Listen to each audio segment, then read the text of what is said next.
Okay, so this unit we're going to talk about autocorrelation. Autocorrelation is where the errors are related to each other. Okay, we had four basic assumptions. The first basic assumption is that the expected value of those errors have to be equal to 0. That assumption is fulfilled just by the nature of the least squares linear regression calculation. It forces them to those expected values of those errors to be 0. So that one's kind of a gimme. The second assumption that we talked about was that the errors are constant across all values of x. Right? And we talked about heteroskedasticity. We had a Broich-Pagan test for heteroskedasticity. We had some visual representations, you know, where we looked at some graphs. So we like those errors to be random, all scattered up. We don't like patterns in there, whether they're funnel-shaped patterns or whatnot. Okay, so we had our heteroskedasticity. We did look at early on assumption number 4, are the errors normally distributed? We used a PP plot to check for that. There are tests, but we didn't get too complicated in that regard. Assumption 4, the normality one, that one's probably is the one that's got the most wiggle to it. It's nice, but most of our tests are pretty robust to slight violations of that assumption. So we didn't get too crazy with the tests. But heteroskedasticity is important, is an important issue throughout all our test calculations, and it does make a little bit of a mess or really disturbs the reliability and consistency of our results. Okay. So autocorrelation will attack very similar to how we attacked heteroskedasticity or non-constant variance. Okay. So we'll start off talking about some visual plots. Okay, that's usually the easiest way to start, so we can kind of visualize the relationship and see what's going on, and then dive into a test. So we have a couple of plots that we can look at. First of all, we can look at the errors across time. Okay, so we have time series data. So just to reiterate, autocorrelation, only a concern with time series data. So we could look at those errors across a time period and see if there's any pattern. Again, pattern in the errors is a bad thing. It means, most of the time, it means there's a variable missing in our model. Sometimes it means maybe we're using the wrong functional form, i.e. we're assuming linearity. It shouldn't be linear. You know, maybe we have to do a natural log transformation or more complicated things like that. Okay? But typically it's an indication, it is an indication of a problem. Most of the time it's an indication of a missing variable. Okay? We could also look at scatter plots, and that's where we look at an error for a particular period compared to the error from a previous period.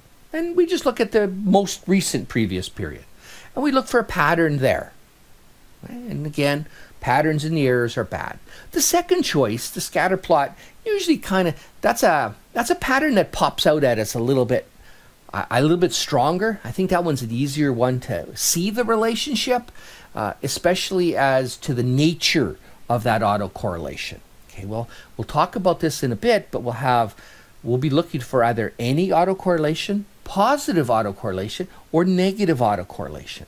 The scatter plots of the residuals against the residuals from the most recent time period really pop out as to the nature. Do you have a positive autocorrelation? Do you have a negative autocorrelation? Yes. So they're convenient that way. Then we'll wrap it up with a Durbin-Watson test statistic. Okay, so we'll be testing for whether we have a certain flavor of autocorrelation, positive, negative. Sometimes we just care if any autocorrelation. So we'll talk about the definition of that Durbin-Watson test statistic and the procedure that we'll use. It'll still follow the same 6 steps, although some of those steps will be just maybe a little bit different than what we're used to. Step 4 and step 5 will be just slightly different than what we saw in previous tests. Okay, so how we make the decision will be a little bit different. Excel doesn't work well with Durbin-Watson test statistics, so we can calculate them, and typically they're calculated, or they would be calculated using a different statistical package. And if you used R, you could get traditional p-values and so on. However, we don't have quite that ease and luxury.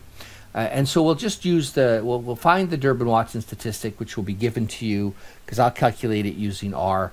And then we'll use the tables to make our decision. Okay, it's nice to use the tables because it really gives you a more intuitive feel for what's going on with the decision. Okay, so that typically we've avoided tables. However, tables are very useful in this regard. They're good learning, is what I'm saying. Okay. All right. So what is this autocorrelation? And just like we've said, we assume that the errors are independent of each other. Right? And if we see a pattern in those errors, well, then they're not so independent, right? When you have a given error, you should not be able to predict the future errors based on past errors, right? Anytime you do that, that's bad, right? It means that they're not following a random pattern. And when there's a non-random pattern in the errors, often it means, oops, missing variable here. Because remember, the effects of that missing variable shows up somewhere.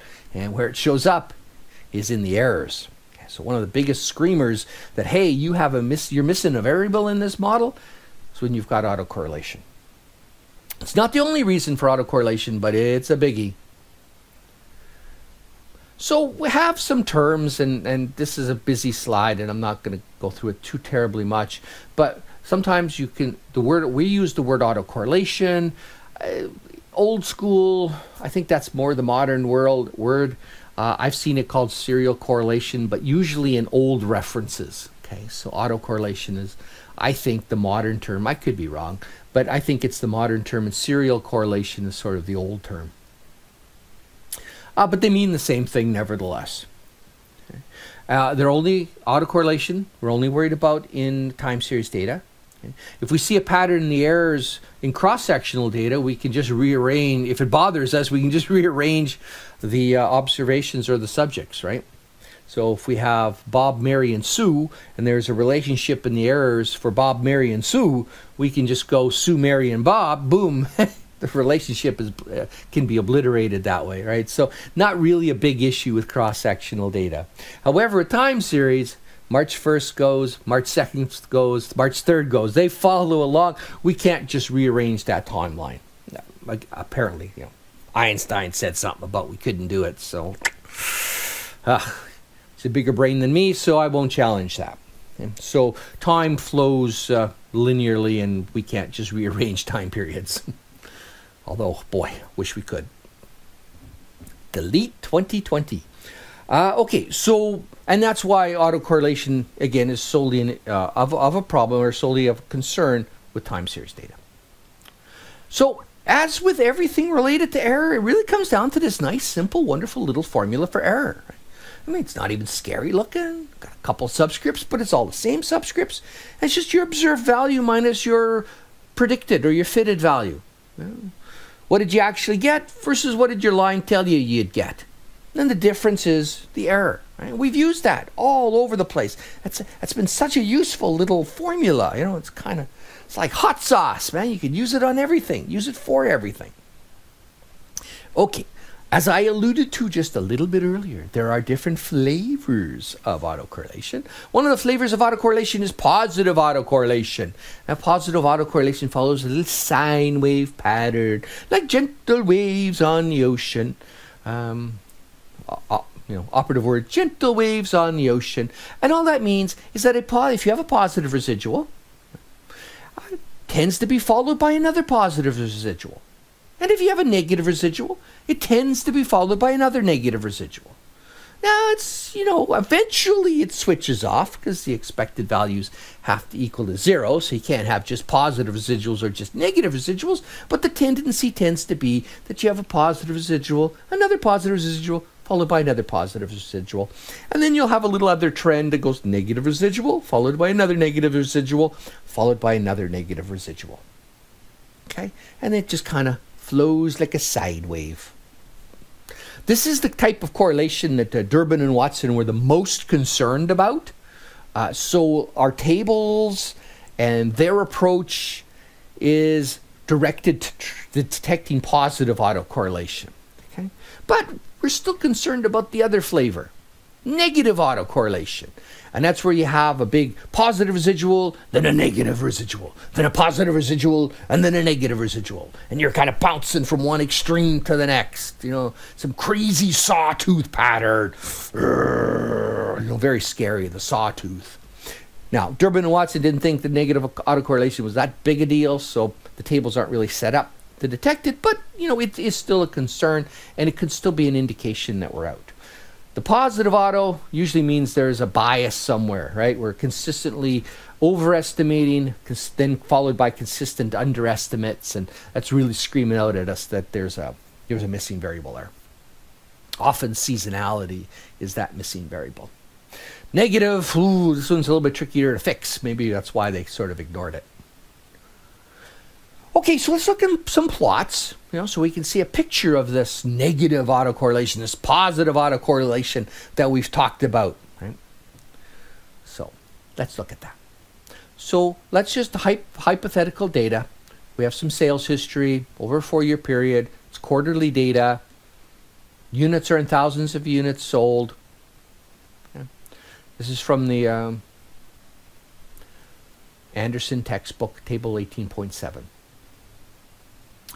So what I do, and this is just as I think the technically proper way to do it, to be quite honest with you, is often the data is in time periods, right? And you see it in years, 2002, 2003, 2004, 2020, 2021, 2022, and that kind of stuff. Right? And you know, obviously the year number looks like a quantitative variable, but it's really not a quantitative variable in the proper use of regression. It's like temperature, right? Is plus 10 times warm, twice as warm as plus 5? Not really, okay? It's the same thing as year, right? And so it's a little tricky using just the year numbers. You can, yeah, and you'll get a regression, and the regression, the intercept will be just a little bit out. And you get the right slope and everything like that, and the world doesn't end, but technically it's better to look at time as how much time has it, for instance, how many years since some start period, how many months since some start period, how many days since a starting period. Okay, that's the proper way to look at time. And when you look at programming, that's the way time is done. That's the way time is done in Windows operating system. It's the way time is done on Linux. It's the way time is done in FreeBSD. They have some starting point, and it's how long since that starting point. And that allows them to do operations on time. You know, so for instance, in Excel, you could subtract 2 dates and actually get a result. And you go, whoa, that's kind of cool, right? That's because they look at it from a traditional quantitative variable. It's the time since some event. I think Microsoft, it's the time. Oh my gosh, I can't even remember since when it started. You know, but usually it's whenever the program starts or whenever some magical date in the life of the programmer or some crap like that. Okay, but anyway, so we want to convert time into some period since some starting point. Usually it's the starting point of our data is so the first data point is like time period 1, and then it's, you know, you kind of say, okay, well, this has been starting since the previous period to that. Okay. You will see some examples in a sec. Okay, then we regress the sales on that time period. We can include other variables as well, by the way. We're just going to focus in on sales versus time period, so simple linear regression, so that we can kind of see what the relationships look like. If you're doing this, if you want to do these calculations on Excel, you will need to request the residuals. You could also request the studentized residuals as well. We're going to want to do this not just to calculate the Durbin-Watson statistic, which we will avoid, but so we get a nice graph too, because we're going to be graphing those residuals. So we graph those residuals, so we have our relationship. So this is our relationship, traditional simple linear regression from way back in the early part of the course, right? And we have some time period, you know, in the X, how many units are sold, in the Y, and we can kind of see a little bit of a trend. We're also starting to look at a little bit of a flow there, right? A little bit of a, kind of like a snake around a pole here with the data as it relates to that fitted line. So probably, and it's not surprisingly, suspect a little seasonality here, right? And we'll see that in our results in a sec, right? Because, you know, certain quarters busier than other quarters, right? Makes sense. So we have our relationship, and we kind of see that even when we start, so when time is 0, so the intercept does have practical meaning here. It just means at the beginning, we expected that the number of units sold to be 4,853 television sets. Right? Remember, units are in thousands. We're also saying that as every quarter goes by, we sell 180 more television sets on average. And again, we see this, you know, some points are above the line, some points below the line, just on an average quarter. As we progress further from one quarter to the next, we're on average selling 180 more TVs. Okay? So, and that makes sense, right? Because we do see a positive relationship there. Excuse me. Okay, so we run our information through. We note that this is back to a simple linear regression, so we're only concerned with R squared. 50.5% of the variability in television's set sales is explained by this model. We look at our significance F, far lower than any reasonable alpha, so suggesting that our model is significant. We've talked about the interpretation of the coefficients like we normally do. And now we can kind of move on to looking at the patterns in these residuals. Okay, and so we're looking at the patterns of these residuals as they circulate around 0. Okay, and we see a negative followed by another negative, right?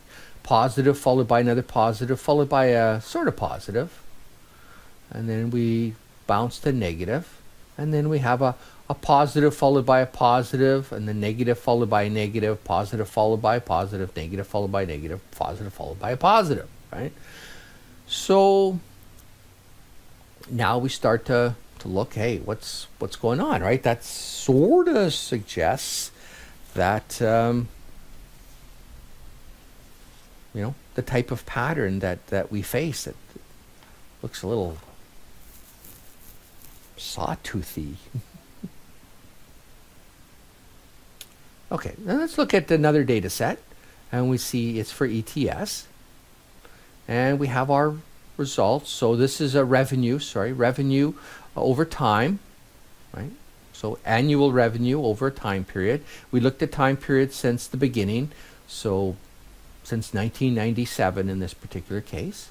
Okay, we get our results, same, you know, this one's again, just time is the sole independent variable. We could look at the R squared, interpret it the same way, pretty high R squared, pretty significant model. Look at that p-value for the F, pretty low. At the beginning, so in 1997, we would expect revenues to be about $37.83 million.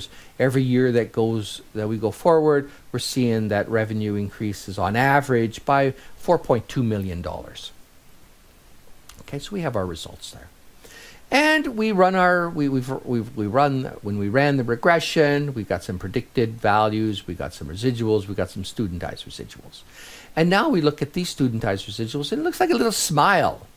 And just as a finance aside, in finance, you see this what's called a volatility smile. You know, and it's very similar. It's like positive. It's a positive autocorrelation. So it's kind of a sloping kind of, you know, positive, positive, positive, negative, negative, negative, negative, negative, positive, positive, right? So a little bit more sinusoidal if we had more data, but it looks like that little volatility smile that we see in advanced finance. Compare that with the other graph where we're kind of bouncing around a little bit. Yeah, we had some positives followed by a positive, but it's like up and down. Looks like a, you know, sawtooth from a tiger or a shark or something like that. So here's the little smile. Well, that little smile hides an insidious form of autocorrelation called positive autocorrelation, which is actually the nastier version, really telling us that, hey, something's missing. Like we're underestimating under forecasting, under forecasting, under forecasting. Then we're over forecasting, over forecasting, over forecasting, over forecasting, then over forecasting, and then over forecasting. Then we're under forecasting, and we're under forecasting again, right? So, you know, we've got a pattern of being consistently bad over long periods of time, but making the same kind of bad. Okay. So we've got that. So we've got those two types of autocorrelation. Next little unit, we'll talk about looking at the lag terms as another way to see, hey, what's the kind of autocorrelation that we're looking at here? So stay tuned.